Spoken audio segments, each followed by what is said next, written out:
tudo bem com você? Bem-vinda a mais um vídeo aqui do canal. E no vídeo de hoje nós falaremos sobre o quinto e último capítulo do Currículo Paulista.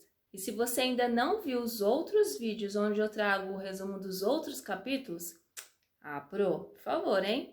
Eu vou deixar aqui no card ou no box de informações o link para que você tenha acesso. No vídeo de hoje, o título é A Gestão Democrática e a Implementação do Currículo. Nessa última parte, a orientação do currículo ela é voltada um pouco mais para a gestão da escola e todo o seu papel, como deve ser a procedência. Mas nós somos lembrados de que a gestão ela não é absolutista, tampouco exclusiva na tomada de decisões.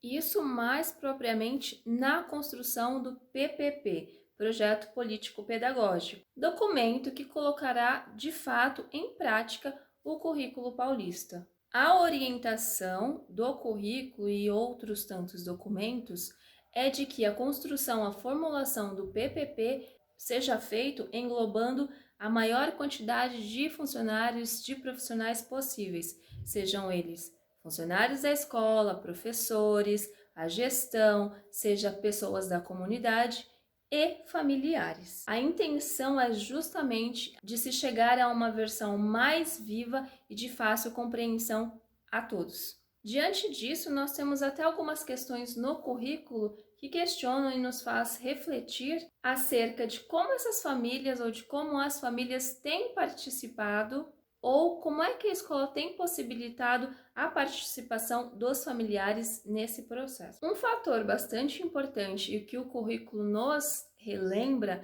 é sobre o documento Indicadores de Qualidade na Educação Infantil. Esse é um importante documento que nos ajuda na construção do nosso projeto político-pedagógico. Por quê? Porque dentro desse documento é possível nós encontrarmos algumas questões que nos empurram, nos fazem refletir acerca de como é que nós fizemos, de como é que nós construímos o nosso PPP. E a partir da reflexão dessas perguntas é que nós vamos tomar a ciência de que devemos revisitar o nosso PPP, devemos fazer algumas alterações no nosso PPP e, de repente, até fazer algumas inserções de algo que outrora não tinha, mas que naquele momento acharmos necessário. Sobre esse processo de autoavaliação e a construção de um plano de ação para modificações na escola, para inserções no projeto político-pedagógico, ou seja, sobre os indicadores de qualidade, eu falo um pouquinho mais na série Indicadores de Qualidade na Educação Infantil. Então, se você ainda não viu, eu vou deixar aqui no card o vídeo para que você tenha acesso. Outra coisa, o currículo fala que tanto a formulação do projeto político-pedagógico quanto a formulação de um plano de ação precisam ser muito bem pensados. Isso porque não é algo que pode ser feito de uma hora para outra ou de qualquer maneira.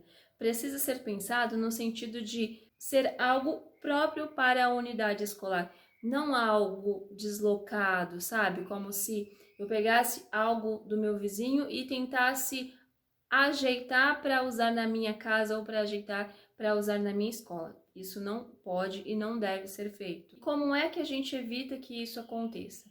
Que a gestão escolar seja realmente democrática. Lembra lá no começo do vídeo que eu falei a gestão não é exclusiva na tomada de decisões? É justamente isso. Então, na formulação desses documentos tão essenciais para a escola, é necessário que seja democrática. Democrática no sentido de ouvir a comunidade, ouvir os familiares, que são aqueles os mais interessados, embora eles não saibam ou não tenham noção disso. E como é que a gestão, a escola consegue ter esse contato com os familiares, com os responsáveis, a fim de planejar o PPP, o plano de ação ou quaisquer outros documentos essenciais e importantes para a unidade escolar? Simples, Pro. Sempre nas reuniões de pais e mestres.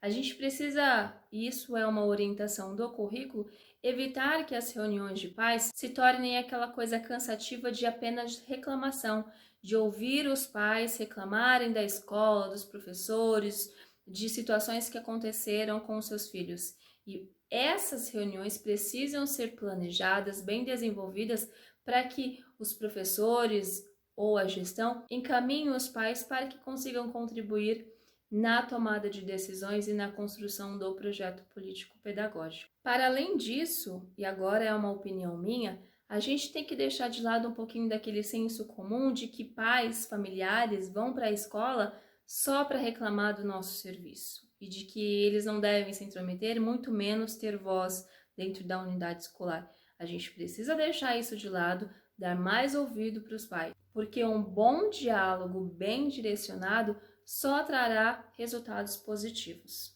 E sobre essa questão da participação dos familiares e responsáveis dentro da unidade escolar, o currículo faz menção ao registro.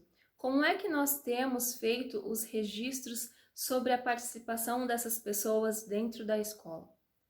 Porque esses registros, eles precisam detalhar como que foi a participação de cada um, para que, se caso essa família, esses participantes queiram ler, e é bom que eles leiam, que eles tenham acesso, que eles vejam com detalhes como é importante a participação deles.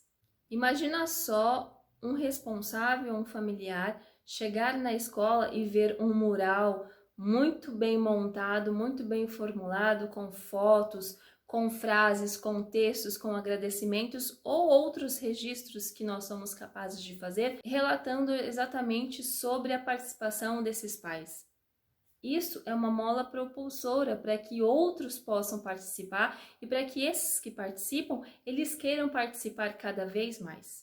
Porque a participação dos pais na escola ajuda no nosso trabalho enquanto educador também.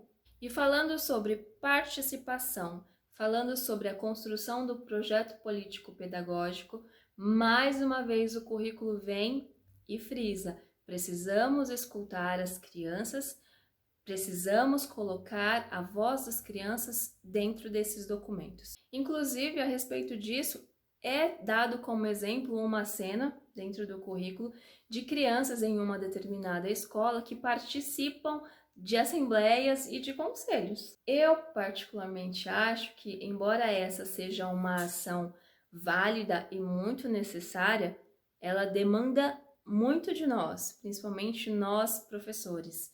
Então é algo que precisa ser pensado, precisa ser sim colocado em prática, mas de uma forma muito bem organizada e gradativa. E por fim, nós encontramos nas páginas finais do currículo a apresentação de 3 políticas públicas fundamentais para a educação infantil. E quais são elas? A primeira, o Plano Municipal de Educação da cidade de São Paulo para a educação infantil. Segundo, o Plano Municipal pela Primeira Infância. E terceiro, a famigerada BNCC. Sobre a Base Nacional Comum Curricular, logo mais teremos vídeos aqui no canal. Então, se você ainda não está inscrito, inscreva-se e não esqueça de ativar o sininho para receber a notificação do vídeo.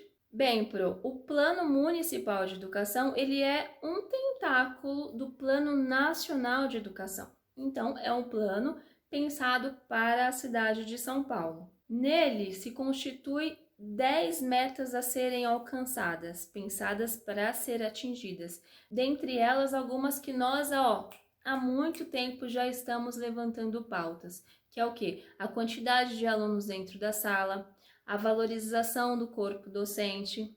Então, se você ainda não tem conhecimento desse documento, sugiro que leia um pouquinho mais, porque é importante sabermos a que pé andam as coisas e o que nós podemos fazer para lutar pelos nossos direitos. Para isso, eu vou deixar aqui no box de informações o PDF para que você tenha acesso. Já o Plano Municipal pela Primeira Infância, ele é voltado mais para uma rede de proteção às crianças. E então ele se constitui de equipes multiprofissionais, sejam fonoaudiólogas, sejam psicólogas, sejam psicopedagogas e assistentes sociais. Toda uma equipe voltada para acompanhar o desenvolvimento das aprendizagens das crianças e dos bebês. Aqui, eu quero ser bem enfática sobre a necessidade que nós temos de conhecer melhor esse documento. E por que eu falo isso? Se existe, pelo menos na teoria, equipes para atender as nossas crianças, os nossos bebês em suas aprendizagens, Por que é que nós temos tanta dificuldade? Por que é que nas nossas escolas não chegam? E se chegam, chegam para um ou outro aluno? A gente sabe que a demanda é muito grande e que esses profissionais não dão conta de atender a todos, justamente porque esses profissionais são poucos. Falei alguma coisa errada? Ou você concorda comigo? Bom, e o último documento, a BNCC, que passou a vigorar em 2019, é um dos documentos mais famosos nos últimos tempos, não é mesmo? E para que serve a BNCC? É a base, literalmente a base, para a construção dos currículos das regiões, das cidades. Mas sobre a BNCC falaremos mais no próximo vídeo, porque eu falo demais pro... Minha contribuição vai ficando por aqui. Eu espero realmente ter contribuído de alguma forma com o resumo do nosso currículo. Não esqueça de deixar o like porque é bastante importante. E comenta aqui, Pro. Eu consegui ser clara e objetiva ao passar as informações do currículo? Eu espero te ver no próximo vídeo. Beijo! Até mais!